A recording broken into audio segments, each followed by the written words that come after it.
ओम शांति। आज 30 मार्च 2023 के साकार मधुर महावाक्य हैं।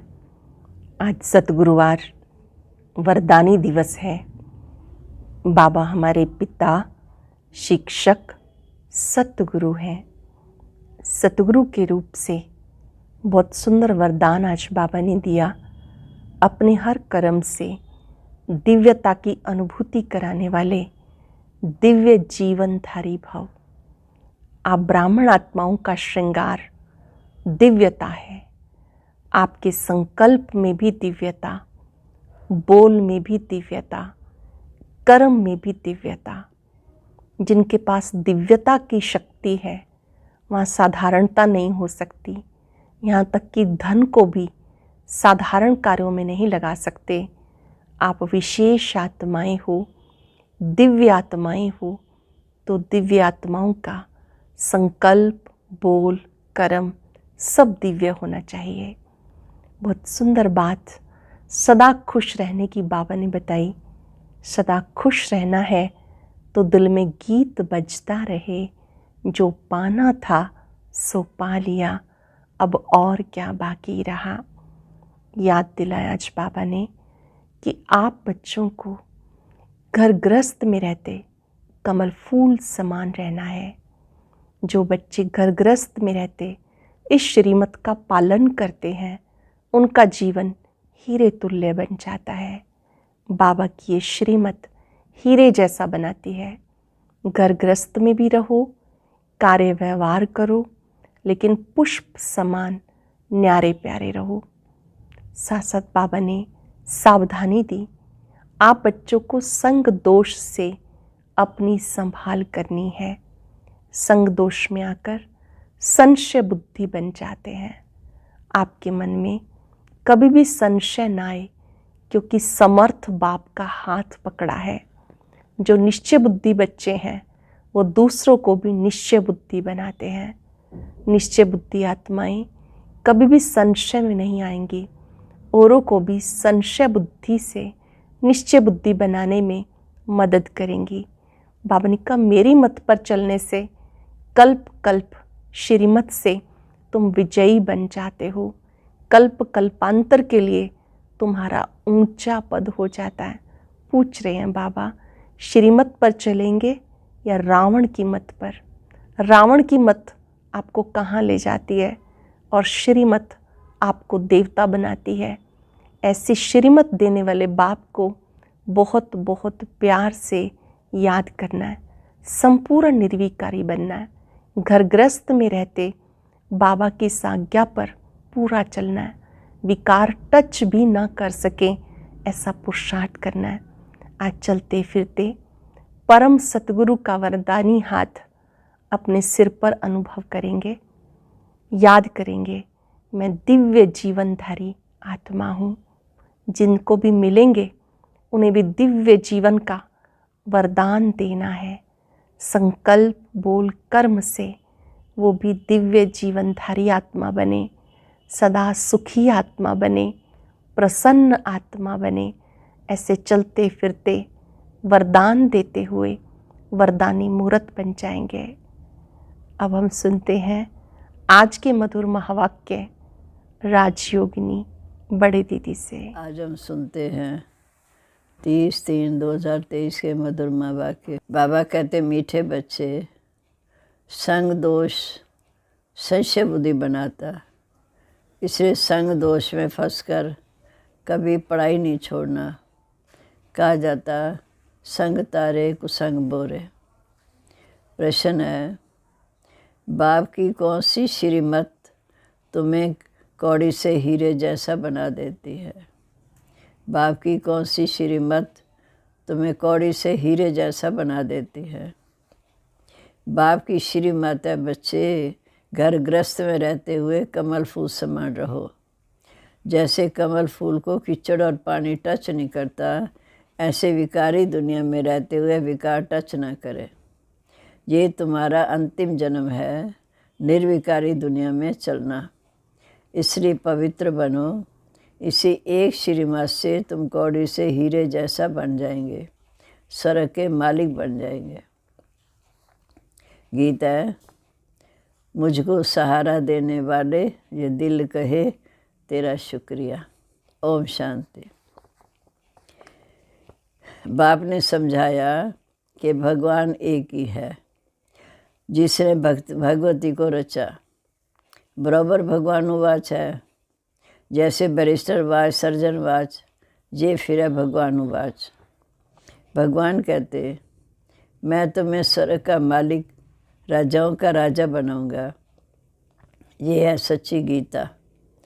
परंतु मनुष्य भूल गए हैं कि गीता का भगवान कौन था। श्री कृष्ण तो था स्वर्ग का नंबर 1 प्रिंस। इतनी ऊंच प्रारब्ध किसने प्राप्त कराई? ऊंचे तो ऊंची प्रारब्ध है राधे कृष्ण अथवा लक्ष्मी नारायण की। ये बात कोई भी समझ नहीं सकते। राधे कृष्ण संबर के बाद श्री लक्ष्मी नारायण बनते हैं। उन्हों को ये ऊंच पद किसने दिया? श्री कृष्ण को प्यार तो बहुत करते हैं, जयंती भी मनाते हैं, फिर जिससे श्री कृष्ण का संबर हुआ उनकी भी तो महिमा कहोगी ना। राधे कृष्ण को तो इकट्ठा दिखाते हैं, पर उनको ऐसा बनाया किसने? रचता एक निराकार को ही कहा जाता। साकार को कभी क्रिएटर नहीं कहते, इनकारपोरेट गॉडफादर कहते हैं। लक्ष्मी नारायण सतयुग आदि में थे, अभी तो कलयुग है। यहाँ मनुष्य दुखी कंगाल हैं, क्योंकि इस समय राजा रानी तो है नहीं। स्वर्ग की बहुत महिमा है। कोई मरता है तो कहते हैं फलाना स्वर्ग पधारा। स्वर्ग याद आता है तो ज़रूर स्वर्ग अच्छा होगा। नरक में जो मरते हैं उनका पुनर्जन्म ज़रूर नरक में होगा। जैसा कर्म करते हैं उस अनुसार ही यहाँ जन्म लेना पड़ता है। अब भगवान है निराकार, ज्ञान का सागर, जिसको सभी मानते हैं। उनका यादगार मंदिर भी शिव का है। ब्रह्मा विष्णु शंकर का चित्र देंगे तो कहेंगे ये ब्रह्मा है, ये विष्णु है। भगवान ब्रह्मा या भगवान विष्णु नहीं कहेंगे, भगवान एक निराकार को कहेंगे। वो है शिव, अर्थात कल्याण करने वाला। अब तुम बच्चे जानते हो कि हम इस समय फिर से लक्ष्मी नारायण व भगवान भगवती बन रहे हैं। कल पहले भी बने थे, फिर से बन रहे हैं। क्रिएटर बाप है, वह स्वर्ग का रचता है, तो ज़रूर उसने प्रारब्ध दी जो ये स्वर्ग के मालिक बने, श्री लक्ष्मी नारायण। ये भी तुम मनुष्य तुम ही जानते हो कि लक्ष्मी नारायण ही सतयुग के मालिक थे। सिर्फ ये भूल गए कि लक्ष्मी नारायण ही छोटेपन में राधे कृष्ण थे। सतयुग में महाराजा महारानी थे, तो ज़रूर उनका बचपन भी तो होगा। ये देवी देवता धर्म किसने स्थापन किया? क्रिश्चियन बौद्ध आदि सबको मालूम है कि हमारा धर्म फलाने ने स्थापन किया। उनका धर्मशास्त्र ये है। पहली मुख्य बात है ये, इसलिए बाबा चित्र बनवाते हैं समझाने के लिए। स्वर्ग का रचयिता परमपिता परमात्मा। स्वर्ग में सदा सुख। झाड़ पहले छोटा होता, फिर बढ़ता जाता। स्वर्ग में तो बहुत थोड़े होंगे, नरक में बहुत है। स्वर्ग में सिर्फ देवी देवताओं की राजधानी थी, ये और कोई जानता नहीं। पूछना चाहिए कि सृष्टि चक्कर कैसे फिरता है। 5000 वर्ष पहले बराबर जहाँ श्री लक्ष्मी नारायण का राज्य था, उसको स्वर्ग कहा जाता था। वह पास्ट हो गया। नई दुनिया जो थी वह पुरानी नरक हो गई। फिर स्वर्ग आएगा ज़रूर। भक्त याद करते हैं स्वर्ग को या मुक्ति धाम को, क्योंकि जहाँ दुखी हैं, स्वर्ग में तो सदैव सुख होता है। बाप थोड़ी बच्चों को रच कर दुखी बनाएगा। तुम जानते हो कि सतयुग से त्रेता द्वापर कलयुग आना ही है।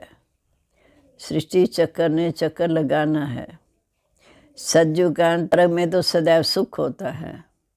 बाप थोड़ी बच्चों को रच कर दुखी बनाएगा, ये तो हो नहीं सकता। तुम जानते हो कि सतयुगान त्रेता की आदि का संगम कोई कल्याणकारी नहीं है, क्योंकि सतयुग में 16 कला संपूर्ण, वही देवी देवता।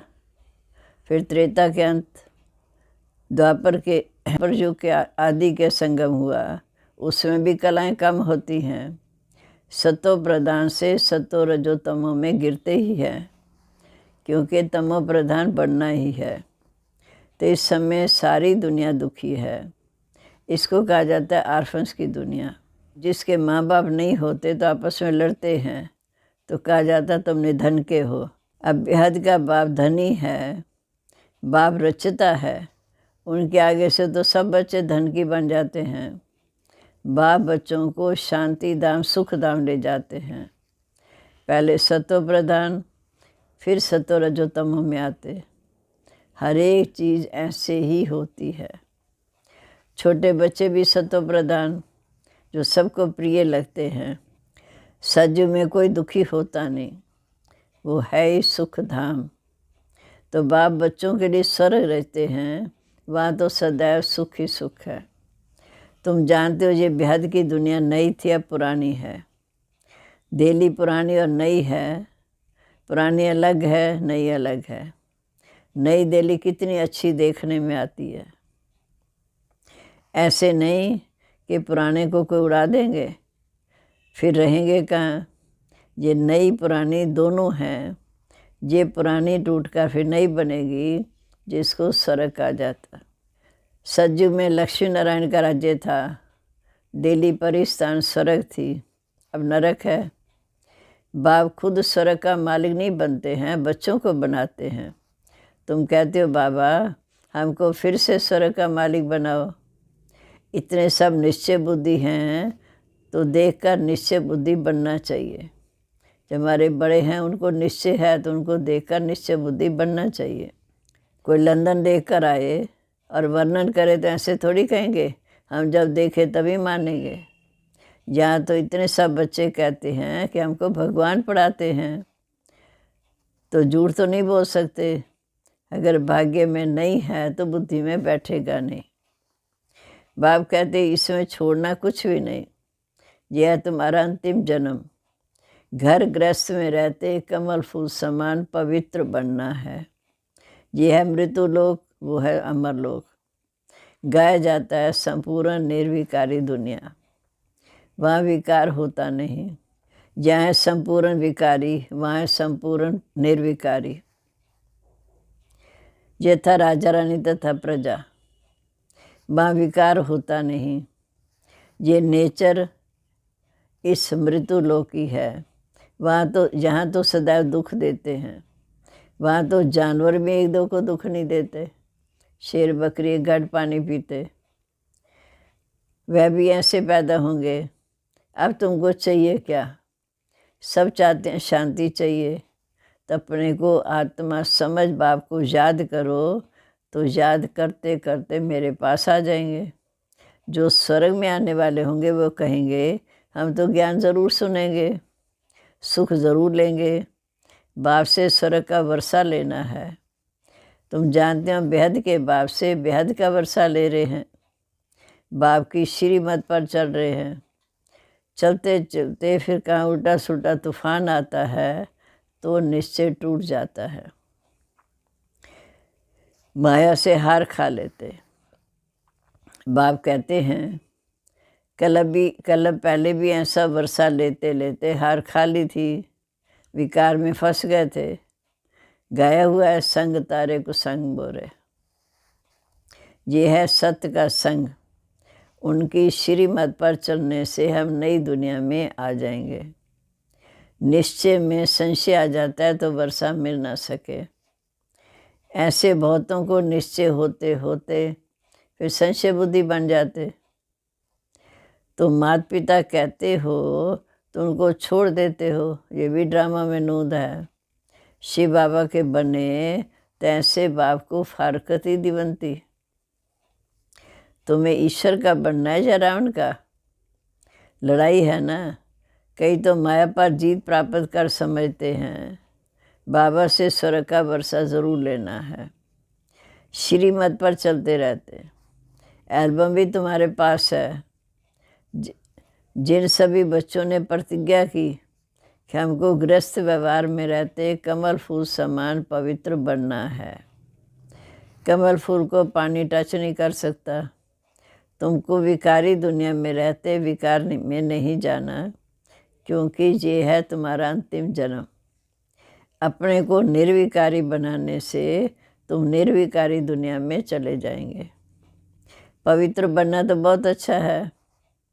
बाप कहते मेरे द्वारा तुम पवित्र बनेंगे तो स्वर्ग पवित्र दुनिया का मालिक बनेंगे। पति दुनिया का विनाश होनी है। कितना सहज समझाते हैं कि ब्रह्मा द्वारा स्वर्ग की स्थापना वो तो हो रही है, बाकी सब हिसाब किताब चुकतू कर मुक्ति धाम चले जाएंगे। सज्जू में तुमको सच्चा सुख मिलता है। वैकुंठ का नाम तो मशहूर है। बराबर लक्ष्मी नारायण का राज्य था। दुनिया को तो कुछ पता नहीं। सन्यासी खुद निर्विकारी बनते हैं तो विकारी लोग उनकी पूजा करते हैं। विकारी आत्मा बनती है, परमात्मा नहीं। वह समझते हम निर्विकारी बन परमात्मा बन जाते हैं।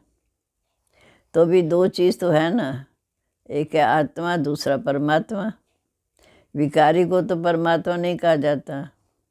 वह समझते हम निर्विकारी बन परमात्मा बन जाएंगे।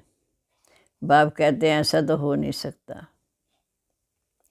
मैं आकर सबको पाउंड बनाकर साथ ले जाऊंगे। निशानी भी है महाभारत लड़ाई। बच्चों को राजयोग सिखा रहा हूँ। माँ भारी लड़ाई है तो भगवान भी ज़रूर होना चाहिए, जिसने आकर हमें ज्ञान दिया। जो सभी झंझटों को हटाए, सभी के झगड़े ख़त्म कर देते हैं, क्योंकि सर्वशक्तिवान एक बाप है। कहते हैं अगर तुम मेरी श्रीमत पर चलेंगे तो मैं तुमको स्वर्ग का मालिक बनाऊंगा। कलब कलब तुम मेरी श्रीमत से ऐसे श्रेष्ठ बनते हो। आधा कलब बाद जब मेरी मत पूरी हो, आश्री मत शुरू होती है तो तुम कंगाल कौड़ी जैसा बन जाते हो। अब फिर मैं आया हूँ, तुमको कौड़ी से हीरे जैसा बनाता हूँ। तो श्रीमत पर चलना चाहिए ना। बाबा कितना सहज कर हर बात समझाते हैं कि बच्चे मेरी मत पर चलेंगे, मुझे याद करेंगे तो विक्रम भी विनाश होंगे और स्वर्ग के मालिक भी बनेंगे। अच्छा, मीठे मीठे सिक्के लदे बच्चों प्रीत, माता पिता बाप दादा का याद प्यार। Good morning. रूहानी बाप की रूहानी बच्चों को नमस्ते। हम रूहानी बच्चों की रूहानी बाप दादा को नमस्ते। नमस्ते बाबा, गुड मॉर्निंग। शुक्रिया बाबा, शुक्रिया। कैसे हमें क्लियर ज्ञान देकर इतना ऊंचा शिखर पर चढ़ाते हैं। अब है धारणा के लिए मुख्य सार। पहली पॉइंट है, किसी भी तूफान के कारण निश्चय में कमी न आए, इसके लिए संग दोष से अपनी संभाल करनी है। श्री मत पर पूरा पूरा चलना है। दूसरा, इस अंतिम जन्म में श्री मत पर संपूर्ण निर्विकारी जरूर बनना है। विकारी दुनिया में रहते विकार टच ना करे, ये संभाल करनी है। अब आज का वरदान, अपने हर कर्म द्वारा दिव्यता की अनुभूति कराने वाले दिव्य जीवनधारी भव। बाप दादा ने हर एक बच्चे को दिव्य जीवन अर्थात दिव्य संकल्प, दिव्य बोल, दिव्य कर्म करने वाली दिव्य मूर्तियाँ बनाया है। दिव्यता संगम युगी ब्राह्मणों का श्रेष्ठ श्रृंगार है। दिव्य जीवनधारी आत्मा किसी भी आत्मा को अपने हर कर्म द्वारा साधारणता से परे दिव्यता की अनुभूति कराएगी। दिव्य जन्मधारी ब्राह्मण तन से साधारण कर्म और मन से साधारण संकल्प कर नहीं सकते। वह धन को भी साधारण रीति से कार्य में नहीं लगा सकते। स्लोगन है, दिल से सदा यही गाते रहो कि पाना था सो पा लिया, तो चेहरा सदा खुशनुमा रहेगा। और अब सुनते हैं आज का अव्यक्त ज्ञान मोती।